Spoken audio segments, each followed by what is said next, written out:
เป็นทุกข์เหตุทำให้เกิดทุกข์ตอนนี้จะไปอยู่ที่ไหนโยมแม่อย่าคิดอย่างนั้นถ้าเขามีบุญพุทธังสรณังกัจฉามิธัมมังสรณังกัจฉามิสังฆังสรณังกัจฉามิโยมแม่ตัวนี้กราบนมัสการพระมหาเถระพระสังฆาธิการพระเถระนุเถระสวัสดีท่านผู้ฟังและผู้ชมทุกท่านกลับมาพบกับรายการพระไตรปิฎกลอยฟ้าครั้งนี้เป็นครั้งที่97ในเรื่องของเวทนานุปัสสนาซึ่งเวทนาก็เป็นสภาพธรรมอย่างหนึ่งถ้าว่าโดยขันธ์ก็เป็นเวทนาขันธ์อยู่ในกายของเราเวทนาไม่ใช่เราไม่ใช่อัตตาของเราเวทนาไม่ได้เป็นเราแต่เวทนาก็เป็นความรู้สึกเป็นสภาวะธรรมที่เกิดขึ้นสวยอารมณ์ที่เป็นสุขบ้างเป็นทุกข์บ้างเป็นอุเบกขาบ้างหรือที่พระพุทธองค์ตรัสไว้ในเวทนานุปัสสนาสติปัฏฐานก็มีเวทนา9ก็เป็นสุขเวทนาทุกขเวทนาหรืออทุกขมสุขเวทนาก็คืออุเบกขานั่นเองแล้วก็อีก3นั่นก็คือได้แก่สุขเวทนามีอามิตรก็คือสุขที่เป็นไปในอกุศลธรรมทั้งหลายหรือเป็นไปในกุศลก็จริงแต่เป็นประเภทที่ยินดีในไหนยินดีในความสวยความงามอย่างนี้นะครับแต่โดยมากแล้วที่เป็นกุศลนั้นเขาจะไม่มีอาการที่จะไปยินดีในรูปคือยินดีได้บ้างแต่ไม่ถึงกับถือเอาเป็นอธิปดีอารมณ์ถ้าเป็นไปในการยินดีที่ยังทำให้ต้องเวียนว่ายแต่เกิดนั่นก็คือเป็นเวทนาประเภทที่มีอมิตรก็มีสุขเวทนาที่มีอมิตรทุกขเวทนาที่มีอมิตรแล้วก็อุเบกขาเวทนาที่มีอมิตรอันนี้ก็จะได้อีก3ก็เป็น6อีกส่วนหนึ่งนี้พระพุทธองค์ได้ตรัสว่าเป็นเวทนาที่ไม่มีอมิตรเวทนาที่ไม่มีอมิตรนั้นก็คือเป็นเวทนาที่เป็นไปในเรื่องของศีลในเรื่องของศีลในเรื่องของสมถะวิปัสสนาก็มี3เหมือนกันก็คือสุขเวทนาไม่มีอมิตรทุกขเวทนาไม่มีอมิตรแล้วก็อุเบกขาเวทนาไม่มีอมิตรรวมกันแล้วก็เป็นเวทนา9ในสติปัฏฐานก็มีเวทนา9แต่เวทนา9นี้ถ้าเรามันนับเป็นบัพพะนับเป็นบัพพะรวมกันแล้วก็ได้แค่บัพพะ1เท่านั้นเองถ้าเป็นกายานุปัสสนาสติปัฏฐานที่เราศึกษาผ่านมานั้นท่านจะนับว่าโดยบัพพะเนี่ยก็คือ14บัพพะแต่พอมาเวทนามีเวทนา9แต่นับได้แค่1บัพพะเท่านั้นเองเช่นจิตตานุปัสสนาที่เราจะศึกษาต่อไปในอนาคตนั้นท่านก็ส่งเข้าในบัพพะได้1บัพพะเท่านั้นเองแต่ จิตตานุปัสสนาสติปัฏฐานนั้นมีถึง16ข้อด้วยกันมีถึง16ข้อแต่สงเคราะห์เข้าในปัพพะได้1ปัพพะส่วนธรรมานุปัสสนาสติปัฏฐานท่านก็สงเคราะห์เข้าเป็น5ปัพพะด้วยกัน5ปัพพะก็จะมี1ก็คือนิวรณ์ปัพพะ2ก็คือขันธปัพพะปัพพะ3ก็คืออายตนะปัพพะ4ก็คือโพชฌงค์ปัพพะ5ก็คือสัจจะปัพพะเมื่อรวมกันแล้วในสติปัฏฐานเนี่ยที่พระพุทธองค์แสดงจำแนกโดยความเป็นปัพพะแล้วได้อยู่ทั้งหมด21ปัพพะก็คือได้แก่กายานุปัสสนาสติปัฏฐาน14ปัพพะเวทนานุปัสสนาสติปัฏฐาน1ปัพพะก็เป็น10เท่าไหร่14 15นะครับได้15แล้วก็บวกกับจิตตานุปัสสนาอีก1ปัพพะก็เป็น16แล้วก็บวกธรรมานุปัสสนาสติปัฏฐานอีก5ปัพพะก็รวมเป็น21ปัพพะที่พระพุทธองค์แสดงในสติปัฏฐานสูตรนะครับมีอยู่2ที่ด้วยกันนะครับก็จะมีที่ทีฆนิกายทีฆนิกายมหาวรรคถ้าเป็นพระไตรปิฎกชุด91เล่มก็จะอยู่ในเล่มที่14นะครับก็ชื่อว่ามหาสติปัฏฐานสูตรก็เริ่มตั้งแต่หน้าที่221ข้อธรรมข้อที่288อันนี้ก็เป็นแหล่งที่1ที่เราสามารถที่จะค้นหาดูเรื่องของสติปัฏฐานได้และอีกที่หนึ่งที่เราสามารถที่จะค้นหาสติปัฏฐานสูตรนั่นก็คือได้แก่สติปัฏฐานสูตรอยู่ในมัชฌิมนิกายมูลปัญนาในเล่มที่17นะครับก็เริ่มตั้งแต่ข้อที่139เป็นต้นไปก็สามารถดูได้ในพระไตรปิฎกและอัตถกถานะทีนี้ตามที่เรารู้แล้วว่าตัวเวทนาเนี่ยเวลาจะเกิดขึ้นเนี่ยก็ต้องมีเหตุปัจจัยให้เกิดเหตุปัจจัยให้เกิดเวทนานั้นก็คือถ้าว่าโดยเหตุใกล้นั้นก็คือได้แก่ตัวผัสสะผัสสะเป็นเจตสิกเหมือนกันนะครับเป็นสังขารขันธ์เขาไม่ได้เป็นสัตว์เป็นบุคคลนะครับเขาเป็นเหตุเป็นปัจจัยให้เกิดเวทนาสติผัสสะไม่ใช่ผัสสะนี้เวลาจะเกิดขึ้นเขาก็ต้องมีการประชุมธรรมะ3ประการด้วยกันธรรมะ3ประการที่จะต้องประชุมนั่นก็คือได้แก่1ก็คืออารมณ์2ก็คือวัตถุ3ก็คือวิญญาณเมื่อธรรมะ3อย่างประชุมกันก็จะเป็นปัสสะทีนี้ถ้าเราว่าโดยวัตถุเนี่ยว่าโดยวัตถุก็มีอยู่ด้วย6นะครับมี6อย่างด้วยกันมีอยู่6อย่างด้วยกัน6อย่างก็คือ1ก็คือจักขุวัตถุก็คือตานะครับก็คือตาจักขุวัตถุคือประสาทตา2ก็คือโสตวัตถุ3ก็คือฆานาวัตถุก็คือประสาทจมูก4ก็คือชิวหาวัตถุก็คือประสาทลิ้น5คือกายวัตถุกายวัตถุนี้ก็คือได้แก่กายนะครับพวกนี้ถือว่าเป็นรูปธรรมเป็นรูปธรรมตาก็เป็นรูปธรรมหูก็เป็นรูปธรรมจมูกก็เป็นรูปธรรมลิ้นก็เป็นรูปธรรมแล้วก็กายก็เป็นรูปธรรมนะครับส่วนทางใจเนี่ยถ้าจิตผัสสะจะเกิดขึ้นได้นะครับทางใจเนี่ยวัตถุของทางใจเนี่ยเขาเรียกว่าเป็นมนะก็คือได้แก่ มณะหรือมโนนะก็คือได้แก่ตัวใจก็คือใจนั่นก็คือใจก็คือจิตนั่นเองนะจิตทั้งหมดมีอยู่เท่าไหร่ก็มีอยู่89หรือว่าโดยย่อ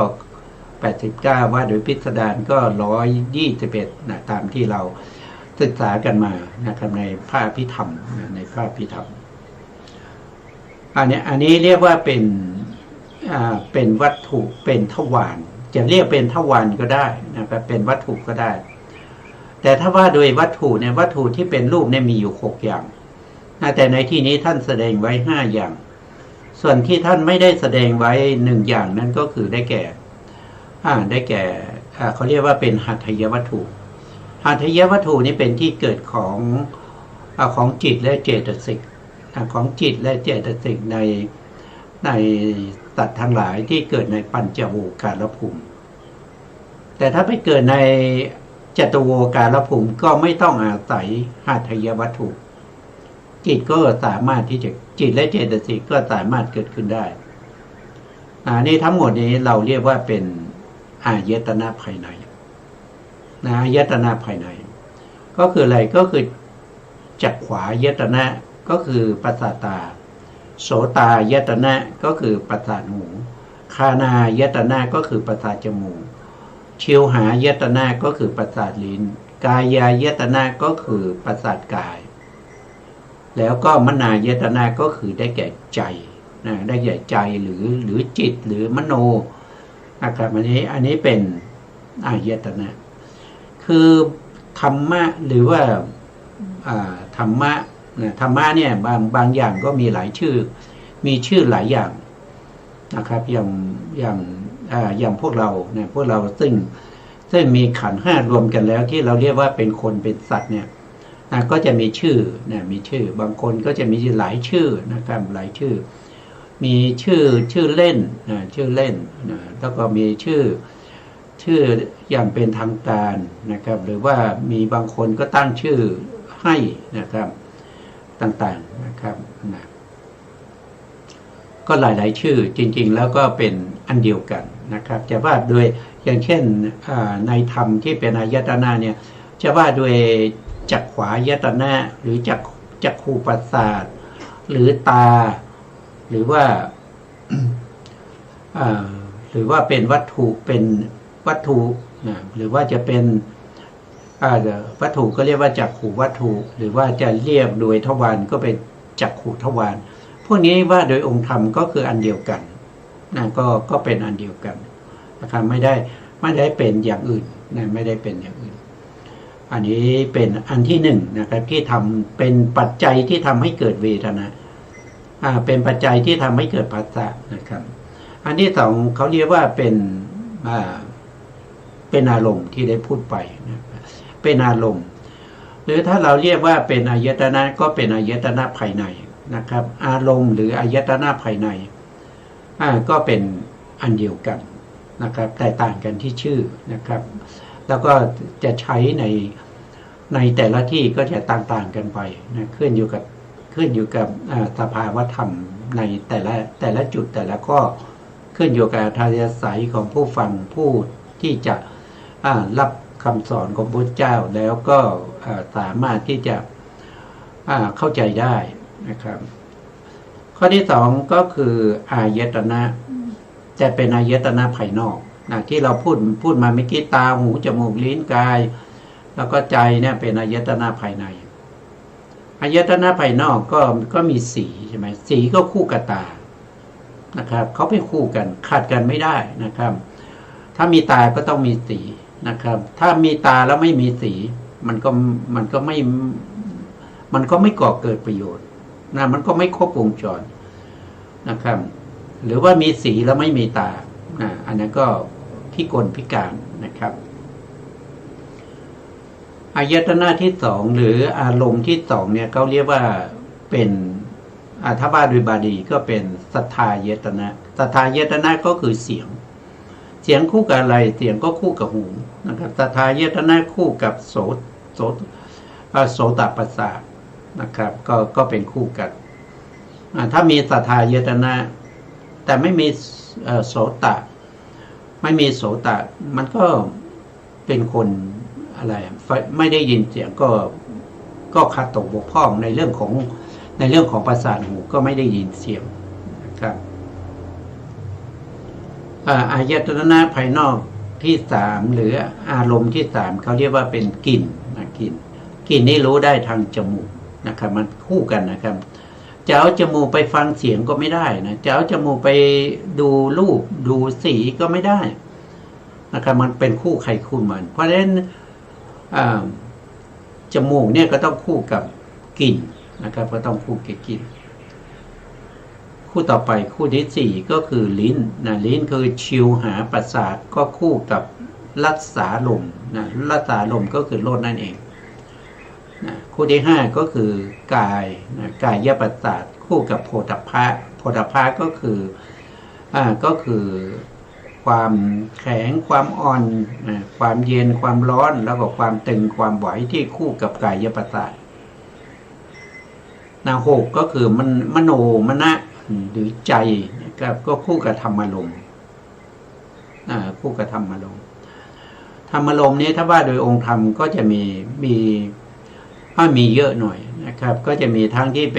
ป็นจิตนะจิตทั้งหมดก็เป็นธรรมารมณ์จิตเจตสิก52ก็เป็นธรรมารมณ์แล้วก็ภาษาทรูป5นะแล้วก็ยังมีสุขุมรูป16แล้วก็มีบัญญัติแล้วก็นิพพานนะครับก็เป็นธรรมารมณ์เป็นธรรมารมณ์อันนี้ก็ต้องคู่กันนะต้องเกิดเป็นคู่ใครคู่มันพอเกิดขึ้นแล้วสภาวะธรรมเหล่านี้เกิดขึ้นแล้วกระทบกันแล้วนะก็จะมีวิญญาณวิญญาณก็มาอาศัยเกิดวิญญาณที่มาอาศัยเกิดนะวิญญาณก็คือตัวว่าโดยทั่วไปก็คือได้แก่จิตนั่นเองนะก็คือได้แก่จิตนะวิญญาณก็คือได้แก่จิตนะทีนี้ตัววิญญาณเนี่ยนะตัววิญญาณนี้ก็จะมีอยู่6อย่างด้วยกันนะครับ6อย่างในที่นี้เนี่ยเขาในที่นี้เอาเฉพาะในส่วนที่เป็นเขาวงเล็บไว้แล้วนะวงเล็บไว้ตรงนี้นะครับเราก็จะเห็นว่าเขาเขียนว่าวิปากจิตก็คือเอาเฉพาะจิตที่เป็นวิบากเท่านั้นเองวิบากคืออะไรวิบากก็คือผลของกรรมนะผลของกรรมวิบากเนี่ยนะครับจิตเนี่ยมันมีทั้งหมดอยู่89ใช่ไหมครับว่าโดยย่อ89แต่ใน89เนี่ยเป็นวิบากเนี่ยมันไม่ถึง89นะวิบากเนี่ยก็จะมีอยู่36นะมีอยู่36เท่านั้นนะวิบากมีอยู่36นะครับ36ก็คือได้แก่อเหตุกาวิบากเนี่ยมีอยู่15ตรงนี้อเหตุกาวิบากมี15แล้วก็มหาวิบากอีก8นะครับแล้วก็รูปาวจรวิบากอีก5อรูปาวจรวิบากอีก4แล้วก็มีผลจิตนะผลจิตเนี่ยจะมีอยู่4ว่าโดยพิสดารก็จะมีอยู่20นะครับเรานับเฉพาะโดยย่อก็เอาแค่4นะรวมกันแล้วก็เป็น36นะว่าโดยวิบากนี่มีอยู่36นะว่าโดยวิบากนี่มี36ทีนี้วิบากนี้ท่านบอกว่าคือความรู้แจ้งในอารมณ์6นะถ้าว่าโดยวิบากมี36รู้แจ้งในอารมณ์นะครับแต่จิตเนี่ยมันมีอยู่ทั้งหมด89นะ89เนี่ยเขาเรียกว่าวิญญาณนะครับวิญญาณนะครับวิญญาณเนี่ยวิญญาณมีอยู่6อย่างนะวิญญาณ6เนี่ยก็จะมี89ใช่ไหมครับในจิต89นี่ก็รู้แจ้งอารมณ์6แต่ถ้าว่าโดยวิบากจิตก็รู้แจ้งอารมณ์6ได้เหมือนกันนะครับถ้าว่าโดยวิบากว่าโดยวิบากเราก็รู้แล้วว่าทั้งหมดเนี่ยมันมีอยู่ทั้งหมด36 เนี่ยถ้าว่าโดยโลกิยะก็มี32ว่าโดยโลกิยะก็มี32แต่ถ้าเราพูดถึงวิญญาณเนี่ยวิญญาณเนี่ยคือมันวิญญาณนี่มันทั้งหมดนะอย่างเช่นวิญญาณ6เนี่ยมันก็คือจิต89นั่นเองแต่ถ้าว่าโดยวิบากเนี่ยก็เจาะจงเอาเฉพาะในส่วนที่เป็นวิบากเท่านั้นที่เจาะจงเอาเป็นตรงที่เป็นวิบากก็เพราะว่าเราจะพูดถึงผัสสะพูดถึงผัสสะที่เกิดขึ้นที่อาศัยธรรมะ3อย่างประชุมกันแล้วก็เป็นผัสสะนั่นก็คือได้แก่วัตถุก็คืออายตนะภายในนะครับแล้วก็อารมณ์ก็คืออายตนะภายนอกแล้วก็วิญญาณวิญญาณในที่นี้ก็คือเฉพาะตัววิปากจิตเท่านั้นที่เราพูดถึงตรงนี้นะครับเพราะว่าเป็นวิบากเหมือนกันนะครับแต่ถ้าว่าโดยองค์ธรรมแล้วได้แก่จิตทั้งหมดนะว่าโดยย่อก็89ว่าโดยพิสดารก็ได้121นะก็คือได้แก่จักขุวิญญาณอันนี้เป็นวิบากแน่นอนจักขุวิญญาณนี้มีอยู่2ดวงมีอยู่2ดวงนะครับ2นะครับแล้วก็โสตวิญญาณโสตวิญญาณก็มี2เช่นกันนะครับจักขุวิญญาณเนี่ย2ดวงนี้นะครับเป็นเวลาที่สีไปกระทบกับตาแล้วทำให้จักขุวิญญาณเกิดขึ้นจักขุวิญญาณมี2จักขุวิญญาณเวลาเกิดขึ้นเขาก็เกิดทีละดวงถ้าเกิดว่าเป็นอารมณ์ที่ไม่ดีนะครับก็เป็นจักขุวิญญาณที่เป็นอกุศลวิบากถ้าอารมณ์นั้นดีนะครับหรืออายตนะภายนอกนั้นเป็นของดีนะครับก็จะเป็นจักขุวิญญาณที่เป็นอเหตุกะกุศลวิบากก็จะเกิดขึ้นมารับอารมณ์เขานะครับก็คือได้แก่สีนะครับตรงนี้รู้สีท่านบอกไว้นะความรู้อารมณ์ทางตานะครับก็คือรู้สีโสตวิญญาณมี2ดวงนะครับรู้อารมณ์ทางหูก็คือรู้เสียงดวงหนึ่งรู้อกุศลวิบากดวงหนึ่งรู้ดวงหนึ่งเป็นอกุศลวิบากดวงหนึ่งเป็นอเหตุกะกุศลวิบาก3ก็คือขานะขานะก็มี2ดวงเหมือนกันนะครับขานะก็2ดวงขานะคือจมูกนะครับจมูกขานะวิญญาณมี2ดวงนะครับถ้าเติมวิญญาณก็คือรู้อะไรก็คือรู้รสรู้รสรู้กลิ่นโทษทีรู้กลิ่นนะครับไม่ใช่รู้รสรู้กลิ่นนะครับรู้ได้ทางไหนก็คือรู้ได้ทางจมูกเพราะยักขานะวิญญาณอาศัยจมูกแล้วก็รู้กลิ่นนี้ต่อมาข้อที่4ชิวหาชิวหาวิญญาณก็มี2ดวงเช่นเดียวกันนะครับชิวหาวิญญาณนะครับชิวหาวิญญาณรู้อะไรนะครับชิวหาวิญญาณก็คือรู้รสรู้รสอาศัยอะไรจึงรู้รสก็อาศัยลิ้นอาศัยลิ้นนะครับรู้รส5ก็คือกายวิญญาณกายวิญญาณก็มี2เช่นเดียวกันนะครับมีจิต2นี่คือจิตนะมี2นะครับแล้วกายวิญญาณเนี่ยเขารู้อะไรเขารู้โผฏฐัพพะเขารู้โผฏฐัพพะโผฏฐัพพะก็คือได้แก่แข็งอ่อนเย็นร้อนหย่อนตึงที่รู้ทางกายนะครับมีจิต2ดวงรู้ที่เป็นอกุศลวิบาก1ก็คือเป็นผลของอกุศลอีกดวงหนึ่งก็เป็นอเหตุกะกุศลวิบากก็เป็นผลของกุศลมีหน้าที่อะไรมีหน้าที่ในการรู้โผฏฐัพพะส่วนจิตที่เหลือทั้งหมดเขาเรียกว่าเป็นมโนวิญญาณมโนวิญญาณก็จะเหลืออยู่79นี่ว่าโดยย่อนะครับเพราะว่าลบทวีปัญจวิญญาณและจิต10นี้ไปก็เหลืออยู่79จิตทั้งหมดมี89ลบไป10ก็เหลือ79มโนวิญญาณรู้อะไรถ้าบอกว่ามโนวิญญาณเนี่ยเป็นจิตที่รู้อารมณ์ทางใจนะครับอารมณ์ทางใจนะเรียกว่าเป็นธรรมอารมณ์ก็คือรู้ธรรมอารมณ์นั่นเองเมื่อธรรมะ3ประการนี้เมื่อธรรมะ3ประการนี้3ประการคืออะไรก็คือวัตถุ อารมณ์แล้วก็วิญญาณเกิดขึ้นเกิดขึ้นก็จะทำให้เกิดผัสสะข้อที่สี่ก็จะเป็นผัสสะก็เกิดผัสสะขึ้นมาผัสสะนี้ก็เป็นวิบากเพราะผัสสะเกิดในไหนก็คือผัสสะเกิดในจักขูวิญญาณผัสสะเกิดในโสตวิญญาณคานาวิญญาณชิวหวิญญาณกายวิญญาณแล้วก็มโนวิญญาณผัสสะนี้เป็นวิบากจำแนกโดยความเป็นวิบากผัสสะก็มีหกนะครับมีหกผัสสะคือการกระทบเป็นกิริยาที่กระทบกิริยาที่ถูกกระทบหรือกิริยาที่ถูกต้องหรือความถูกต้องในสมัยนั้นใดนี้ชื่อว่าผัสสะมีในสมัยนั้นหรืออาศัยวัตถุอารมณ์จึงเกิดวิญญาณธรรมะสามประการประชุมกันจึงเกิดผัสสะผัสสะนั้นก็มีหกอย่างเป็นวิบาก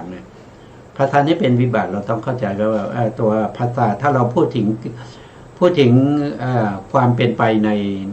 ในอารมณ์ทวารหกเนี่ยเขาจะส่งเคราะห์โดยความเป็นวิบากนั่นก็แสดงว่าเขาเกิดในจิตประเภทที่เป็นวิบากจิตประเภทที่เป็นวิบากท่านบอกว่าผัสสะมีอยู่หกนะครับหกคืออะไรหนึ่งก็คือจักขุสัมผัสตะจักขุสัมผัสตะนั่นแสดงว่าผัสสะในที่เกิดเนี่ยเกิดทางตาก็คือจักขุจักขุสัมผัสสะ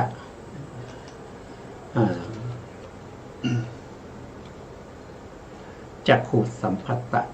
นะครับจักขุสัมผัสสะคือความถูกต้องอาศัยความถูกความต้องอาศัยตาเขาบอกว่าเป็นการประชุมทางตาการประชุมลักษณะนี้เขาเรียกว่าเป็นปฏิฆะสัมผัสปฏิฆะสัมผัสนะครับต่อมาข้อที่สองก็เป็นโสตสัมผัสสะข้อที่สองโสตสัมผัสสะคือความถูกต้องอาศัยหูอันนี้ต้องอาศัยหูก็คือการประชุมกันทางหูอะไรประชุมกันได้บอกไปแล้วอะไรประชุมกันก็คือได้แก่เสียงแล้วก็หูแล้วก็วิญญาณสามอย่างประชุมกันก็เป็นโสตสัมผัสสะความประชุมทางหูการประชุมลักษณะนี้ก็เรียกว่าเป็นปฏิฆะสัมผัสปฏิฆะสัมผัสข้อที่สามนะครับก็คือฆานะสัมผัสสะฆานะสัมผัสสะคือความถูกต้องอาศัยจมูกการประชุมกันทางจมูกประชุมกันทางจมูกคืออะไรก็คือการที่กลิ่นมากระทบกับประสาทจมูกแล้วเกิดฆานะวิญญาณธรรมะสามอย่างประชุมกันก็เป็นผัสสะนั้นก็เรียกว่าเป็นฆานะสัมผัสสะฆานะสัมผัสสะนะครับประชุมแบบนี้ก็เรียกว่าเป็นปฏิฆะสัมผัสคำว่าปฏิฆะสัมผัสเนี่ยมันเป็นการประชุมกันมันกระทบกันทางทวารห้านะครับอย่างเช่นสีกระทบกับตาอย่างเนี้ยนะครับกระทบกับตาเขาเรียกว่าเป็นปฏิฆะปฏิฆะสัมผัสหรือเสียงกระทบกับหูก็เป็นปฏิฆะสัมผัสหรือกลิ่นกระทบกับจมูกก็เป็นปฏิฆะสัมผัสข้อที่สี่นะครับชิวหาสัมผัสสะชิวหาสัมผัสสะก็คือได้แก่ทางลิ้นชิวหานี่คือลิ้นประสาทลิ้นนะครับสัมผัสสะคือผัสสะเมื่อรวมกันแล้วอันนี้เป็นชื่อของผัสสะก็คือผัสสะที่เกิดทางลิ้นเกิดทางลิ้นก็คือความถูกต้องอาศัยลิ้นประชุมกันทางลิ้นอย่างนี้เรียกว่าเป็นปฏิฆะสัมผัสข้อที่ห้าทางกายทางกายก็เรียกว่าเป็นกายสัมผัสสะ นะครับภาษาที่เกิดทางกายก็เรียกว่ากายสัมปัตตะนะครับความถูกต้องอาศัยกายประชุมกันทางกายแบบนี้เรียกว่าเป็นปฏิฆาสัมผัสประชุมทางกายคืออะไรก็คือโพธพะกระทบกับกายประสาทแล้วก็เกิดกายวิญญาณธรรมะสามอย่างนี้ประชุมกันเมื่อประชุมกันนั้นเราเรียกว่าเป็นกายสัมผัสสะนั่นคือประชุมแบบปฏิฆะก็คือกระทบกันนั่นกระทบกันส่วนมโนสัมผัสตะอันนี้ทางใจนะครับมโนสัมผัสตะมโนสัมผัสแต่เนี่ยก็คือได้แก่ธรรมอารมณ์ได้แก่ธรรมอารมณ์เนี่ยกระทบกับภวังคจิตกระทบกับภวังคจิตหรือบางในในพระพุทธองค์แสดงก็คือธรรมอารมณ์เนี่ยกระทบกับอาวชนะจิตอาวชนะจิตก็คือได้แก่มโนทวาราวชนะมโนทวาราวชนะจิตตรงนี้บางครั้งท่านพระพุทธองค์ก็ตรัสว่าเป็นมโนสัมผัสตะก็คือจิตตัวนี้หรือจะเรียกว่าเป็นภวังคจิตนะหรือว่ากระทบภวังคจิตภวังคจิตมีอยู่19มีอยู่19ดวงด้วยกัน19ดวงนั้นก็คือได้แก่อุเบกขาสันติและนาจิต2นะครับที่เป็นอกุศลวิบากอยู่ข้างบนนี้อันนี้เกิดในอบายนะครับเป็นจิตรักษาภพชาติของเดรัจฉานเปรตอสุรกายสัตว์นรกนะครับใช้อุเบกขาสันติและนะอกุศลวิบากเหมือนกันเลยนะไม่ว่าจะเกิดในนรกหรือเกิดเป็นเปรตอสุรกายเป็นเดรัจฉานใช้ดวงนี้ดวงเดียวเป็นภวังคจิตดวงที่สองก็คือได้แก่อุเบกขาสันติละนะอะเหตุกะกุศลวิบากอันนี้ก็เป็นของมนุษย์แล้วก็เป็นของเทวดาชั้นต่ำถ้าว่าโดยภูมิก็จะตุมมหาราชิกาภูมิเป็นเทวดาที่อยู่ตามพื้นแผ่นดินนะครับเกิดมาแล้วก็พิกลพิการนะครับมีบางทีก็ตาบอดบางทีก็หูหนวกบางทีก็เป็นเด็กที่มีเขาเรียกว่าปัญญาอ่อนนะครับเป็นประเภทที่ไม่สมประกอบนะครับก็อาศั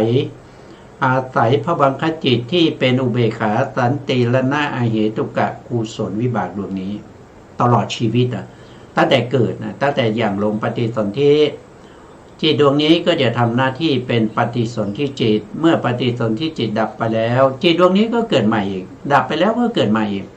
พอเกิดใหม่อีกเป็นดวงที่สองเขาเรียกว่าเป็นปฐมภวังค์รักษาภพชาติ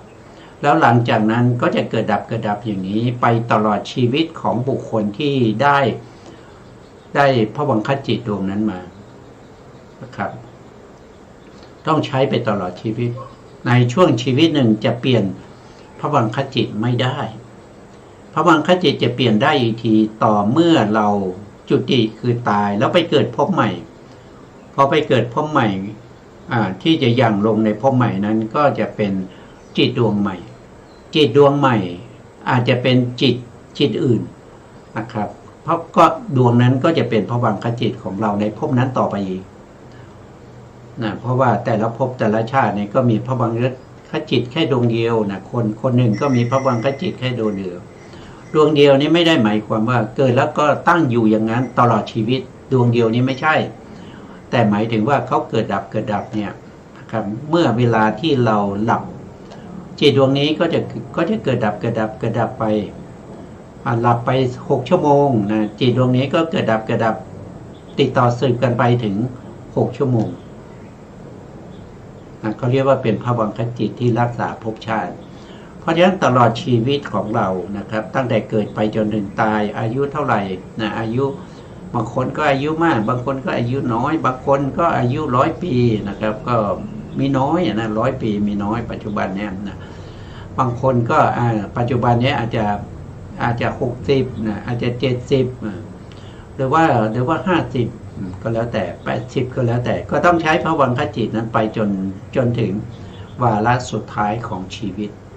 ได้อันไหนมาก็ต้องเป็นอันนั้นไปตลอดนะเพราะมันเปลี่ยนแปลงไม่ได้จะเปลี่ยนอีกทีก็ต้องตายแล้วก็เกิดใหม่อันนี้ก็คือเขาเรียกว่าเป็นภวังคจิตสองแล้วนะสองดวงนี้เกิดในปัญจโวการภูมิคำว่าปัญจโวการภูมิก็คือภพภูมิที่มีขันธ์ห้ามีขันธ์ห้าขันธ์ห้าก็รู้แล้วรูปขันธ์นะหนึ่งรูปขันธ์สองเวทนาขันธ์สัญญาขันธ์สามก็คือสัญญาขันธ์สี่ก็สังขารขันธ์ห้าก็คือวิญญาณขันธ์เมื่อขันธ์ห้านี้รวมกันปุ๊บนะครับรวมกันปุ๊บเราก็เรียกว่าเป็นสัตว์เป็นบุคคลนะแต่จริงๆแล้วคำว่าสัตว์บุคคลนี้มันไม่มีมันมีแต่รูปกับนามเท่านั้นที่เกิดดับสืบกันไปตลอดภพชาติก็จะมีนามก็คือได้แก่จิตเจตสิกนะครับที่เกิดสืบต่อกันไปนะครับแล้วก็รูปก็คือได้แก่ตาหูจมูกลิ้นกายนะครับพวกนี้แหละนะที่เกิดตามสืบกันไปตามแต่เหตุและปัจจัยอันนี้ก็เป็นภวังคจิตนะเป็นภวังคจิตเป็นประเภทวิบากนะภวังคจิตเป็นประเภทวิบากเราได้มาสองแล้วต่อมาก็มหาวิบากอันนี้ก็เกิดเป็นมนุษย์ก็เทวดาที่ปกติมนุษย์หนึ่งนะมนุษย์สภูมิมีหนึ่งเทวดาก็มีหกภูมินะตั้งแต่จาตุมาราชิกาเป็นต้นจนถึงปรมินมิตวัสวัตติเป็นที่สุดก็ใช้มหาวิบาก8ดวงนี้นะครับดวงใดดวงหนึ่งบุคคลไหนได้ดวงนั้นมาก็ต้องใช้ดวงนั้นไปตลอดชีวิตนะครับเปลี่ยนทีก็ต่อเมื่อข้ามภพข้ามชาติไป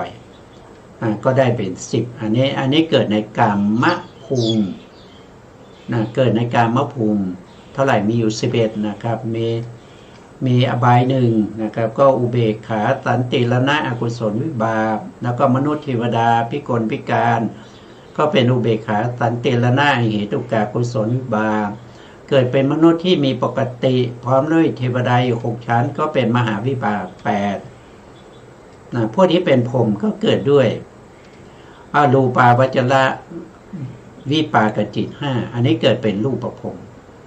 มีอยู่15ชั้นมี15ชั้น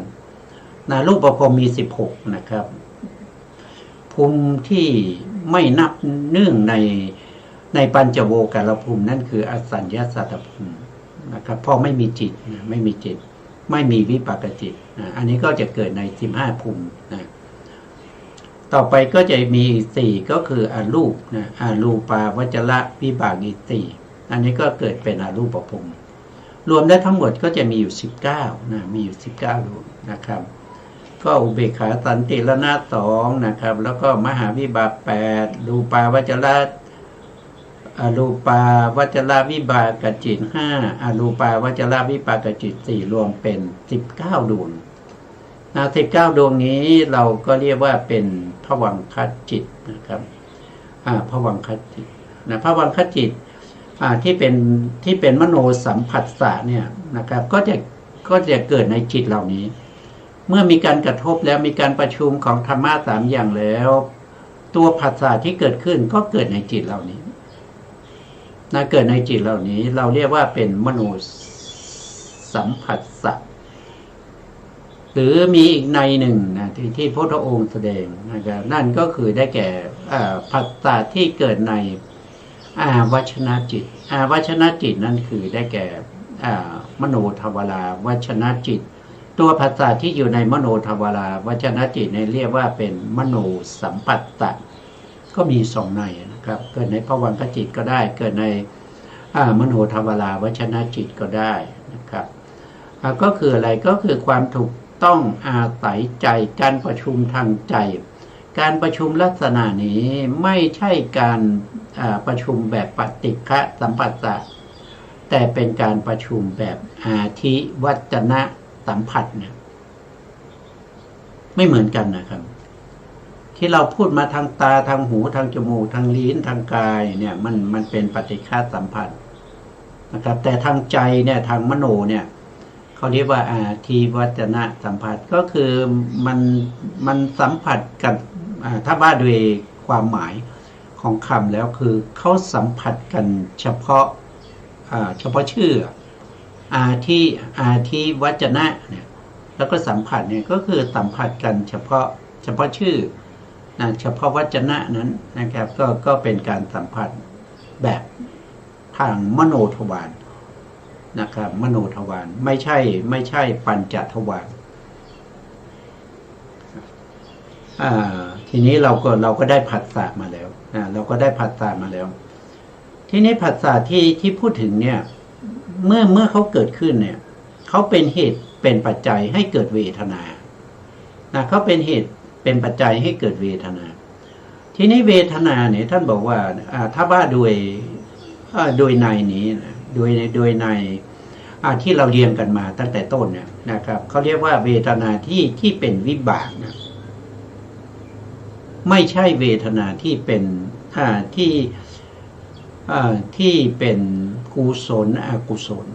นะครับแต่เขาเป็นวิบากนี่แปลว่าเป็นผลของอะไรเป็นผลของกุศลแล้วก็เป็นผลของอกุศลก็เรียกว่าเป็นวิบากคือผลได้พูดไปแล้ววิบากมีถึง36โลกิยวิบากก็ลบผลและจิต4ไปนะครับแต่นี้ท่านพูดถึงว่าเวทนาเนี่ยเวทนาที่เป็นวิบากเนี่ยตรงนี้มีอยู่18อย่าง18อย่าง18อย่างก็คือได้แก่เวทนาในทวารตาหูจมูกลิ้นกายแล้วก็ใจเนี่ย6ใช่ไหมครับแล้วก็เวทนาเนี่ยมันมี3มันมีสุขเวทนาทุกขเวทนาหรืออทุกขมสุขเวทนาเพราะฉะนั้นเวทนารวมกันก็จะเป็น18เพราะว่าเวทนาในทวาร6คูณกับเวทนา3ก็เป็น18นะครับแต่ถ้าเราสงเคราะห์โดยความเป็นเวทนานุปัสสนาที่พระองค์แสดงว่ามันมีอามิตรเวทนาที่มีอามิตรก็มี3เวทนาที่ไม่มีอามิตรก็มี3แล้วก็เวทนาทั่วไปอีก3ก็เป็น9เพราะฉะนั้นเวทนาถ้าว่าโดยเวทนาในเวทนานุปัสสนาก็จะมีอยู่54นั่นก็คือได้แก่เวทนาในทวาร6คูณกับเวทนาที่เป็นเสวยอารมณ์ที่เป็นสุขเป็นทุกข์นะครับแล้วก็เป็นอุเบกขาแล้วก็มีอามิตรและก็ไม่มีอามิตรรวมกันก็เป็น9 6ก็ได้54นะครับก็เป็นเวทนา54คือมีความสุขหรือทุกข์หรือเฉยๆที่เกิดขึ้นที่กายนะครับที่เกิดขึ้นที่กายและใจมี6อันนี้ท่านก็จะพูดถึงชื่อพูดถึงชื่อของเวทนานะครับชื่อเวทนานะครับข้อที่1จักขุสัมผัสสัชชาเวทนาอันนี้ก็คือเวทนาที่เกิดอยู่ในจักขุวิญญาณจิตจักขุวิญญาณจิตนะครับจักขุวิญญาณจิตก็คือ2ดวงนี้ดวงใดดวงหนึ่งนะครับข้างบนก็เป็นอเหตุกะวิบากดวงข้างล่างก็เป็นข้างบนเป็นอกุศลวิบากดวงข้างล่างก็จะเป็นอเหตุกะกุศลวิบาก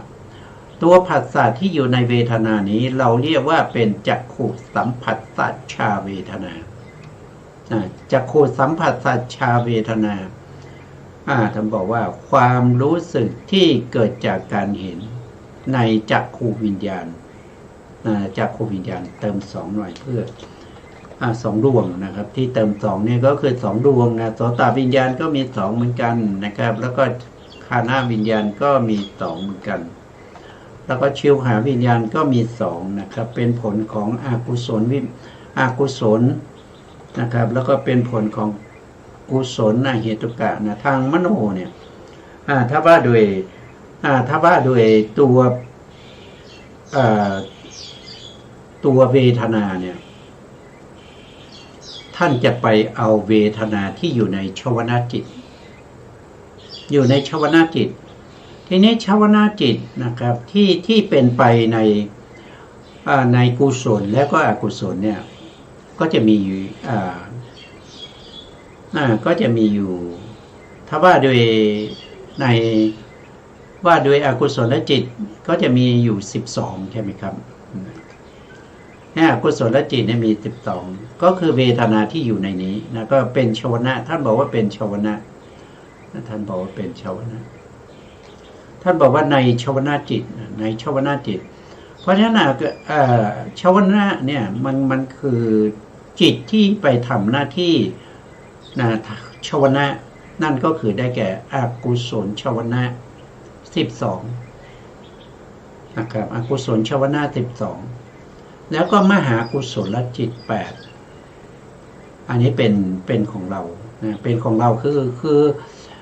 พวกเราปุถุชนนะปุถุชนกับพระเสขบุคคลนะส่วนถ้าเป็นพระอรหันต์ก็เป็นมหากิริยานะตรงนี้เราไม่นับนะมหากิริยาเพราะท่านพ้นจากการที่จะมาเจริญเวทนานุปัสสนาเพื่อให้ได้มรรคผลแล้วเพื่อให้ได้มรรคผลเนี่ยท่านได้ไปแล้วนะครับท่านได้ไปแล้วได้ถึงอรหันตมรรคอรหันตผลเป็นพระอรหันต์แล้วก็ไม่มีกิจที่จะต้องทำแบบนี้อีกแล้วกิจที่ควรทำท่านทำเสร็จแล้วท่านเป็นพระอรหันต์แล้วเราไม่นับนะครับเราเอาเฉพาะที่เป็นปุถุชนนะแล้วก็พระเสขบุคคลคำว่าพระเสขบุคคลนี้ได้แก่พระโสดาบันพระสกทาคามีพระโสดาบันแล้วก็สกทาคามีแล้วก็อนาคามีคำว่าพระเสขานี่มี3นะครับแล้วก็ปุถุชนก็เป็น4นะครับที่ต้องใช้พระอนาคามียังมีอกุศลจะมีอกุศลจิตอกุศลจิตมีอะไรบ้างนะครับพระอนาคามีก็จะมีโลภะที่เป็นทิฏฐิคตวิปยุตตจิต4นะตรงนี้4นะครับตรงนี้4ดวงแล้วก็มีอุทธัจจะอีก1ดวงนะครับก็จะมีอยู่5ดวงนะครับที่เป็นโลภะทิฏฐิคตสัมปยุตนี่ไม่มีนะละได้ตั้งแต่เป็นโสดาบันแล้วก็โทสะ2เนี่ยละได้ตั้งแต่ตอนเป็นพระอนาคามีแล้วก็วิจิกิจฉา1ก็ละได้ตอนที่เป็นโสดาบันนะครับเพราะฉะนั้นท่านเหลือกุศลจิตอยู่3นะครับอันนี้เป็นพระอนาคามีแล้วท่านยังต้องมีมหากุศลอีกนะครับเพราะฉะนั้นหรือเวลาที่ท่านไปเกิดเป็นพรหมนะครับเกิดเป็นพรหมในท่านก็จะต้องมีต้องเข้าฌานในพรหมก็เป็นรูปาวจรกุศลรูปาวจรกุศลอีก5ถ้าไปเกิดเป็นอรูปภูมิท่านก็จะไปเข้าฌานในอรูปภูมิก็จะเป็นอรูปาวจรกุศลอีก4พวกนี้เป็นชวนะชวนะที่เกิดกับอะไรเกิดกับปุถุชนกับพระเสขะก็คือตรงนี้ก็คือตรงนี้เพราะนั้นเวทนาที่อยู่ในนี้ท่านเรียกว่าเป็นมโนสัมผัสสัจฉาเวทนา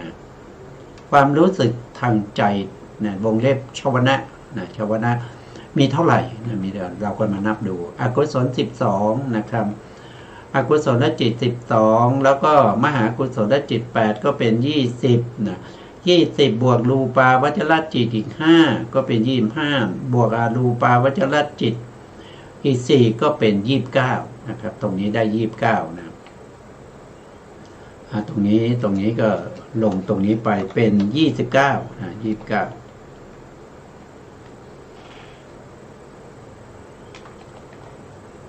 ก็เป็น29นะชวนาจิต29นะอันนี้ก็เป็นเราก็รู้ว่าอย่างไงก็รู้ว่ารู้ว่า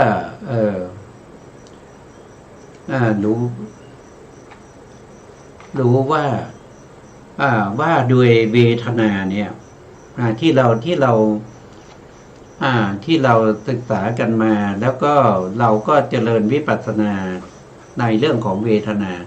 แล้วเราไม่รู้ว่าเวทนาเนี่ยมันเกิดตรงไหนยังไงเนี่ยมันก็จ จะเรียกว่าเจริญเวทนานุปัสสนาได้อยู่หรือ ถ้าได้ก็แสดงว่าเวทนานั้นไม่ใช่ของพระพุทธเจ้านะแต่ถ้าเป็นของพระพุทธเจ้าต้องเป็นเวทนาไปตามลำดับอย่างนี้เวทนาที่เป็นจักขุสัมผัสชาเวทนาเราก็รู้ทันทีว่าจักขุสัมผัสชาเวทนานั้นอยู่ในจิตที่เรียกว่าเป็นจักขุวิญญาณดวงใดดวงหนึ่งในสองดวงที่อาศัยตาเกิดนั้นนะครับหรือว่าโสตสัมผัสชาเวทนาก็คือเวทนาที่อาศัยอยู่ในโสตวิญญาณจิตสองดวงนั้นดวงใดดวงหนึ่งนะครับขึ้นอยู่กับอารมณ์ด้วยนะถ้าเป็นอารมณ์ที่ไม่ดีนะครับจักขุวิญญาณนั้นก็จะต้องเป็นผลของอกุศลถ้าเป็นอารมณ์ที่ดีนะครับได้เห็นสิ่งสวยๆงามๆอันนั้นก็จะเป็นจักขุวิญญาณที่เป็นผลของอเหตุกะกุศลอย่างเงี้ยแล้วเวลาที่เขาเกิดขึ้นจักขุวิญญาณที่เกิดขึ้นตาเรามีสองข้างนะครับเวลาเขาเกิดเนี่ยเขาจะเกิดทีละข้างนะไม่ใช่เกิดตาสองตาพร้อมกันนะครับเกิดตาซ้ายทีตาขวาทีอย่างเงี้ยนะครับสลับกันไปสลับกันไปทีละข้างแล้วก็ทำไมเราจึงเห็นเหมือนเป็นอันเดียวกันเลยไม่เห็นมันติดขัดเลยเดี๋ยวซ้ายทีขวาทีก็เพราะว่าจิตเหล่านี้เกิดดับรวดเร็วนะครับ1 วินาทีท่านบอกว่าจิตเหล่านี้เกิดดับไปทั้ง400,000 โกฏหนึ่งมีเท่าไหร่มี10 ล้านนะครับเพราะฉะนั้นจิตที่เกิดดับรวดเร็วอย่างนี้นะเราจะไปจับได้หรือเปล่าว่าตอนนี้อยู่ตาขวาตาซ้ายมันไม่ทันนะมันไม่ทันแต่ที่เราศึกษาอย่างนี้นะเป็นสัพพัญญุตญาณของพระสัมมาสัมพุทธเจ้าที่ท่านรู้แล้วก็เห็นแล้วก็มาบัญญัติว่าให้พวกเราศึกษาตามแต่เมื่อไรที่เราสามารถที่จะประพฤติปฏิบัตินะครับให้ได้เป็นพระอริยบุคคลแล้วก็มีปฏิเขาเรียกว่ามีอภิญญานะครับมีอภิญญามีอภิญญา6มีวิโมกข์8อย่างเงี้ยมีปฏิสัมภิทา4เป็นพระอริยบุคคลลักษณะนี้ส่วนมากก็จะอยู่ในสมัยพุทธกาลนะครับก็จะมีตั้งแต่สมัยพุทธกาลมาจนถึงพศ 1000นะถ้าหลังจากพศ 1000 กว่าขึ้นมาเนี่ยจะไม่มีบุคคลเหล่านี้แล้วจะไม่มีบุคคลที่เป็นพระอรหันต์ที่มีวิโมกข์8อภิญญา6ปฏิสัมภิทา4จะไม่มีแล้วบุคคลประเภทนี้จะไม่มีจะเหลือแต่พระอรหันต์ที่เป็นสุขวิปัสสกะเท่านั้นเพราะฉะนั้นก็จะเห็นยากนะครับแต่พระอรหันต์ที่เป็นสุขวิปัสสกะเนี่ยเขาก็น่าจะรู้เขาจะน่าจะรู้เพราะว่าท่านผ่านตรงนี้มานี้ก็เราก็เข้าใจตามที่พระพุทธเจ้าแล้วก็อรรถกถาจารย์ท่านได้แสดงเอาไว้นะครับว่าสิ่งเหล่านี้มันมีจริงนะครับมันไม่ใช่ไม่มีวันนี้เวลาเราก็หมดลงแล้วนะครับเพราะฉะนั้นเราก็ขึ้นเวลาให้ทางสถานีนะครับสถานีนะครับก็ขอกราบขอบพระคุณพระครูสมุทรวิศวัตรวรกิจโจผู้อำนวยการสถานีวิทยุเพื่อการศึกษาพระพุทธศาสนาและวัฒนธรรม FM 104.5 เมกะเฮิรตซ์วัดไฟหินจังหวัดเชียงใหม่และขอกราบขอบพระคุณพระครูปริยัติยานุตาลขอบคุณท่านผู้ฟังและผู้ชมทุกท่านนะครับที่ให้เกียรติติดตามในรายการพระไตรปิฎกลอยฟ้าพบกันใหม่ในครั้งต่อไปครับวันนี้ลาไปก่อนครับสวัสดีครับ